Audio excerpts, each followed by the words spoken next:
warahmatullahi wabarakatuh. Waalaikumsalam warahmatullahi wabarakatuh. Kembali lagi bersama saya Heni Kurniati, calon guru penggerak Angkatan 10 Kabupaten Pemalang dari SD Negeri 1 Widuri. Kali ini saya ditemani dengan Bapak Abdul Kirom. Beliau adalah Kepala Sekolah SD Negeri 1 Widuri. Assalamualaikum Bapak Kirom. Assalamualaikum. Bagaimana kabarnya Pak? Alhamdulillah sehat. Oke. Ada suatu apapun. Oke. Pagi ini saya akan melakukan sesi wawancara dengan Bapak yang mana berkaitan dengan tugas pada modul 3.1 yaitu pengambilan keputusan berbasis nilai kebajikan sebagai seorang pemimpin, yang mana nanti tentunya akan berkaitan dengan pengambilan keputusan yang ada di sekolah Bapak. Untuk pertanyaan yang pertama, kita mulai ya Pak ya. Oke. Untuk pertanyaan yang pertama, selama ini tentunya Bapak tidak lepas dari suatu permasalahan atau suatu kasus ketika berada di sekolah ya Pak.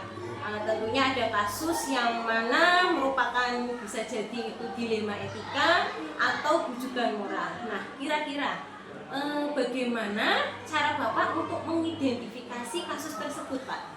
Terima kasih ya, untuk tentunya setiap sekolah itu dalam interaksi sosial itu selalu pasti ada semacam kejadian atau kasus-kasus di mana kasus-kasus itu yang harus diselesaikan Bu, agar tidak berlarut-larut. Dan untuk ini kita yang pertama supaya dapat mengidentifikasi, yang pertama yaitu mengidentifikasi kasus tersebut, terutama pada kasus dilematika ini. Yang pertama yaitu kita menginventarisasikan Bu. Jadi pihak-pihak yang berkasus. Jadi kita panggil misalnya si A dan si B, kita pertemukan. Kemudian yang kedua, karena pihak berkasus itu tentunya kita memerlukan saksi-saksi Bu. Kita panggil saksi, minimal ada 2 saksi lah. Kalau kita menyelesaikan kasus harus juga minimal 2 saksi. Jadi saksiannya, kemudian setelah kita mempertemukan pihak berkasus, kemudian yang ada saksi, di situ kita minta kronologinya Bu. Kronologi kejadiannya, bagaimana kejadiannya, awal mulanya, kapan, atau barangkali kejadian itu kelanjutan dari kejadian-kejadian sebelumnya. Jadi kita intinya menyelesaikan kasus yang ada di sekolah dulu. Jadi yang pertama menginventarisasikan pihak-pihak yang berkasus, kemudian memanggil saksi-saksi. Kemudian yang ketiga, setelah kita pertemukan, tentunya kita meminta kronologi kejadiannya. Itu Bu ya. Jadi ada 3 ya Pak. Yang pertama menginventarisasikan, kemudian memanggil saksi-saksi, kemudian meminta kronologi. Oke, luar biasa. Lanjut untuk pertanyaan yang kedua ya Pak ya. Selama ini bagaimana Bapak menjalankan pengambilan keputusan di sekolah yang terutama untuk kasus di mana itu ada kasus kepentingan yang sama atau sama-sama mengandung nilai kebajikan atau sama-sama benar, itu bagaimana Pak? Pengambilan keputusannya bagaimana? Jadi saya sebagai kepala sekolah mempunyai tanggung jawab keseluruhan Bu. Dari manajerial, dari siswa, dari semua warga yang ada di sini, dan baik kasus secara personalian per orang ya, tadi itu adalah dilema ketika tadi.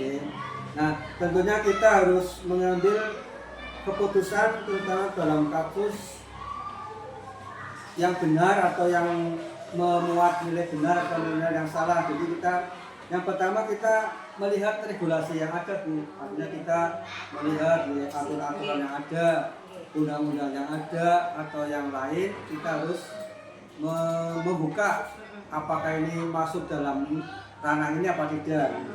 Kemudian kita harus memilih Bu, dan memilah ya.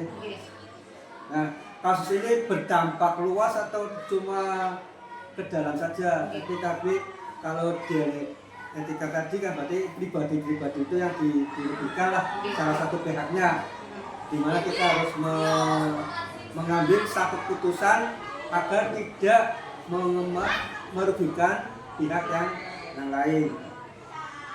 Kemudian setelah kita memanggil pihak itu, bila dalam hal ini tidak terselesaikan ya Bu, kita meminta pihak atasan kita, karena kita di sekolah punya atasan langsung, baik itu dari kepala dinas atau pengawas dan lain-lain Bu. Jadi setelah mampet tidak bisa kita ya masukan dari atasan lah, bagaimana jalan keluarnya, karena kita juga punya keterbatasan ya Bu. Jadi keterbatasan dalam ya tadi hal-hal yang berkenaan ini, maka kita meminta pihak-pihak atasan kita memberi masukan. Baik, berarti tadi saya simpulkan ada 3 ya Pak. Pertama, melihat regulasi, kemudian memilih dan memilah apakah itu akan berdampak luas atau berdampak tidak. Kemudian yang terakhir, meminta pihak atasan untuk membantu ya Pak. Baik Pak, untuk yang pertanyaan selanjutnya, kira-kira Pak, langkah atau prosedur seperti apa yang Bapak lakukan selama ini ketika menghadapi kasus tersebut di lembaga tersebut? Langkahnya ya Bu. Jadi tentunya dalam menyelesaikan kasus sekolah, terutama kasus di lembaga ini, perlu adanya langkah-langkah, karena kalau kita salah melangkah berarti kita salah dalam memutuskan. Jadi, tentunya kita yang pertama seperti yang di atas dijelaskan, yaitu mengidentifikasi berkenaan dengan kasus yang ada. Jadi kita pindah dulu, kemudian tadi menginventarisasi dulu dengan pihak yang terjadi, kemudian tentunya tadi sama mempertemukan pihak-pihak yang berkasus dan saksi. Yang keempat ya, kita berdiskusi Bu, face to face, artinya dari ya komunikasi 4 mata lah. Jadi artinya kita diakan dalam kebatinan dulu lah, jangan kita turunkan yang lain. Dari dulu bagaimana artinya kita ini adanya kejujuran, adanya dan seterusnya gitu. Kemudian dari hasil dari ini tadi, dari hati ke hati, visi tadi, kita diskusikan ke tempat yang lain lah, tentunya misalnya dalam rapat sekolah dengan lain, kita untuk mengambil suatu keputusan. Jadi tidak semuanya keputusan dari para sekolah, kita harus ada masukan dari pihak yang lain. Seperti itu. Baik Pak. Untuk pertanyaan selanjutnya, kira-kira hal apa saja sih yang selama ini Bapak anggap langkah yang paling efektif dalam mengambil keputusan kasus dilema tersebut? Gini, jadi semua kasus tentu ada jalan keluarnya ya Bu.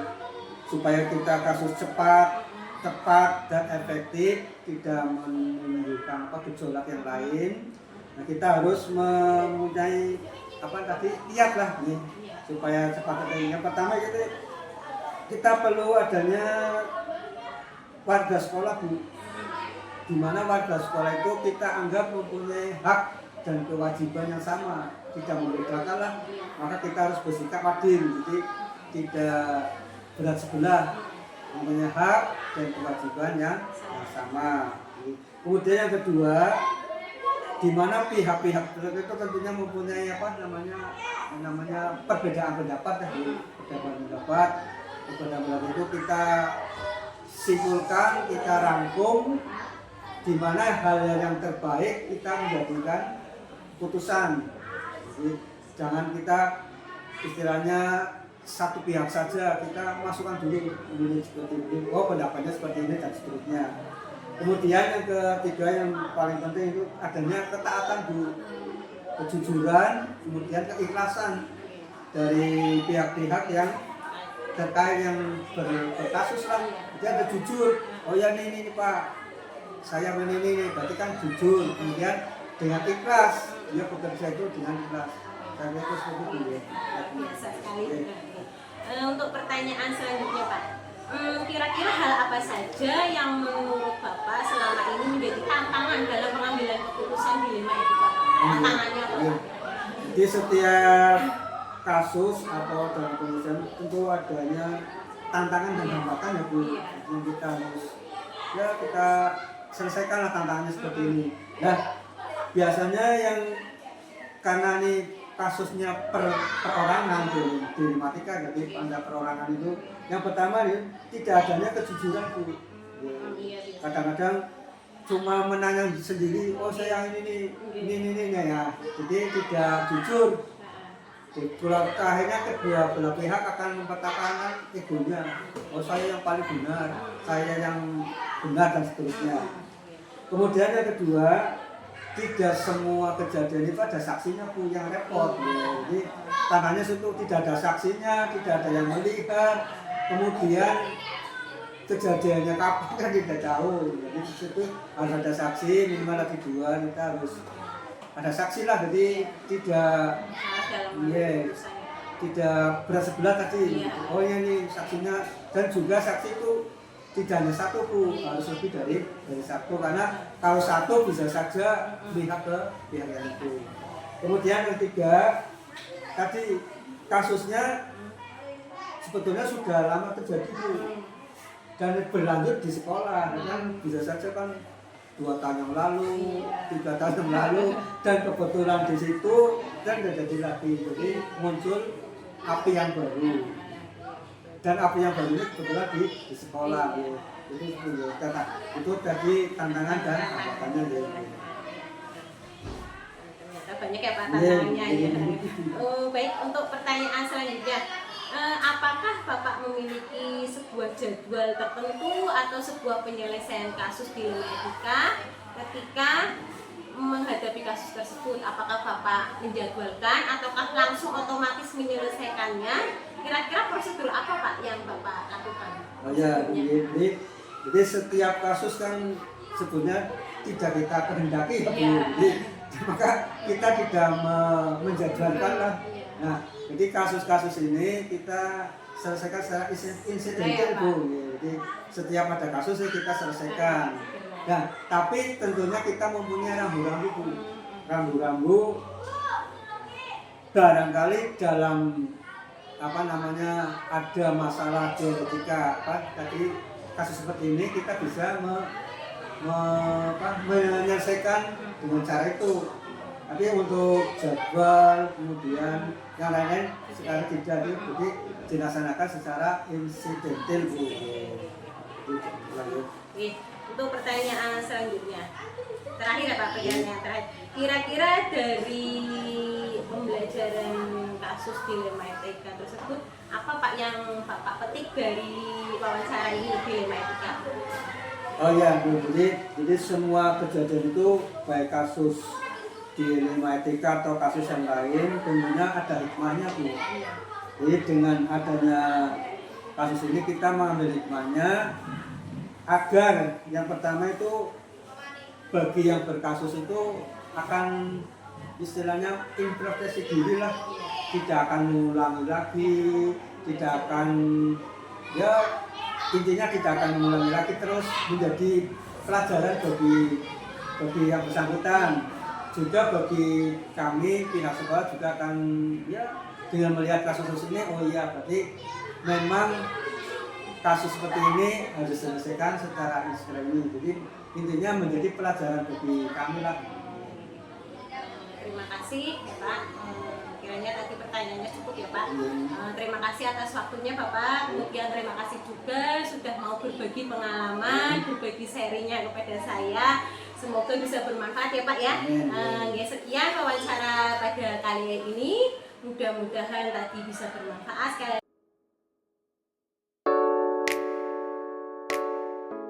warahmatullahi wabarakatuh. Waalaikumsalam warahmatullahi wabarakatuh, Bu Heni. Kembali lagi bersama saya Heni Kurniati, calon guru penggerak angkatan 10 Kabupaten Pemalang dari SD Negeri 1 Idui. Nah, kali ini saya ditemani oleh Bapak Ari Yuniawan selaku Kepala Sekolah SD Negeri 3 Mulyaharjo. Selamat pagi Bapak Ari. Selamat pagi Bu Heni. Bagaimana nih Pak kabarnya hari ini? Alhamdulillah sehat Bu Heni. Alhamdulillah. Nah, kali ini saya akan mengadakan wawancara dengan Pak Ari terkait dengan tugas modul 3.1 Ya, yang mana 3.1 itu ada pengambilan keputusan terkait pengambilan keputusan yang ada di sekolah Bapak. Ya. Ada beberapa pertanyaan yang akan saya ajukan ya Pak ya. Ya Bu ya. Untuk pertanyaan pertama, mungkin selama Bapak menjadi kepala sekolah tentunya mengalami banyak permasalahan, banyak kasus, yang mana kasus tersebut bisa saja dilema etika atau kasus bujukan moral. Nah, kira-kira Pak, bagaimana cara Bapak mengidentifikasi kasus dilema etika tersebut ataupun kasus bujukan moral? Setiap instansi ya tentunya Bu Heni ya itu mestinya ada kasus ya, mestinya ada kasus baik dilema etika atau bujukan moral. Untuk bisa mengidentifikasinya yang terjadi di sekolah saya itu langkah-langkah yang saya lakukan itu kita harus tahu dulu apakah benar-benar kasus itu terjadi atau mungkin saja terjadi. Nah, yang saya lakukan pertama kali yaitu yang pertama menginventarisir fakta atau kenyataan yang ada yang relevan ya tentunya dalam situasi yang ada. Yang kedua, memastikan siapa saja orang yang terlibat dalam situasi ini, yang terlibat dalam permasalahan ini. Terus yang utama adalah mengenali nilai-nilai yang bertentangan dengan situasi ini. Tentunya nilai-nilai kebajikan, gitu ya. Iya. Jadi tadi ada fakta-fakta terus mengenali masalah ya Pak. Iya. Kemudian untuk pertanyaan selanjutnya Pak, bagaimana Bapak menjalankan pengambilan keputusan di sekolah, terutama untuk kasus di mana ada kepentingan yang sama Pak, kasus benar lalu benar atau sama-sama mengandung nilai kebajikan. Kira-kira pengambilan keputusannya itu bagaimana Pak? Pengambilan keputusannya ya? Iya. Pengambilan keputusan semacam ini itu ada beberapa unsur ya, berarti ada kemungkinan benar kedua-duanya atau mungkin salah satunya benar atau mungkin yang dua-duanya tidak selaras, gitu kan? Intinya adalah kita bagaimana caranya menjalin komunikasi dengan yang bermasalah itu atau dengan para guru tentunya ya, kalau dalam hal ini kan para guru. Nah, untuk menyelesaikan suatu masalah tersebut kita harus berpegang pada prinsip-prinsip pengambilan keputusan yang ada. Di antaranya langkah yang perlu kita ambil yaitu yang pertama berbasis pada hasil akhirnya. Yang kedua kan tentunya di dalam dunia pendidikan ada aturan-aturan ya, juga harus memperhatikan aturan-aturan yang ada. Terus yang ketiga, di samping aturan itu ada berbasis pada rasa saling peduli. Begitu saja nggak Bu ini ya? Berarti tadi untuk pengambilan keputusan berdasarkan prinsip-prinsip Iya, yang ada ya prinsip-prinsip Pak? yang ada. Iya, oke. Kemudian Pak, untuk pertanyaan selanjutnya, langkah atau prosedur seperti apa yang biasa Bapak lakukan selama ini? Biasanya kalau sekolah saya mengalami seperti ini, dilema etika atau bujukan moral, itu langkah-langkah yang saya ambil yaitu yang pertama sesuai dengan yang pertanyaan tadi ya, yang nomor 1 kalau nggak salah tadi itu yang pertama mengidentifikasi kasus yang ada. Itu kasus apa sih biar kasusnya tidak melebar, diidentifikasi dulu. Yang kedua, menginventarisir kasus atau permasalahannya. Diinventarisir kasus, setiap kasusnya diinventarisir apakah termasuk kasus berat atau kasus ringan. Yang ketiga, mengidentifikasi orang atau personal yang terlibat berkasus itu. Terus selanjutnya selain itu merencanakan pembicaraan atau dalam arti kata diskusi. Nah, diskusi itu harus kita kelola sedemikian rupa. Biasanya itu saya mengelola diskusi tersebut melalui rapat pimpinan sekolah. Nah, dari hasil rapat tersebut itu untuk pengambilan keputusan bagian akhir yang dijadikan untuk menjadikan solusi dari masalah tersebut. Baik Pak. Iya. Pertanyaan selanjutnya, hal apa saja yang selama ini Bapak anggap langkah paling efektif Pak? Yang Bapak anggap Langkah yang paling efektif yang saya anggap paling efektif ya itu dalam kasus dilema etika yaitu yang pertama, saya sebagai kepala sekolah harus menganggap bawahan saya yaitu semua guru, dewan guru itu memiliki integritas yang tinggi, loyalitas yang tinggi terhadap pimpinan di mana tempat dia bekerja. Yang kedua, saya harus bisa berpikiran perbedaan pandangan atau pendapat seseorang itu segala sesuatunya diyakini bermuara pada pengambilan keputusan bersama untuk memecahkan suatu masalah. Yang ketiga, dari sumber daya alam yang ada, yaitu tadi berintegritas yang tinggi dan loyalitas kepada pimpinan, itu bisa dijadikan modal, yaitu menjadikan modal tersebut untuk bisa mengambil keputusan dengan baik. Jadi ada integritas dan loyal ya Pak? Iya betul. Oke. Iya. Baik. Untuk pertanyaan selanjutnya Pak Ari, apa sih yang menjadi tantangan ketika Pak Ari mengambil keputusan dalam kasus dilema etika tersebut? Kalau tantangan banyak itu Bu, banyak. Tapi diantaranya yang saya pernah alami ya, tantangan itu pasti muncul di dalam suatu masalah itu, tantangan masih muncul. Diantaranya yang pertama adalah ketidaksamaan pandangan antara orang yang satu dengan yang lain, terutama yang berkasusnya, sehingga membuat keputusan bisa tertunda. Hanya perbedaan pandangan kan, tiap kepala orang satu dengan yang lain itu berbeda. Yang kedua, adanya regulasi.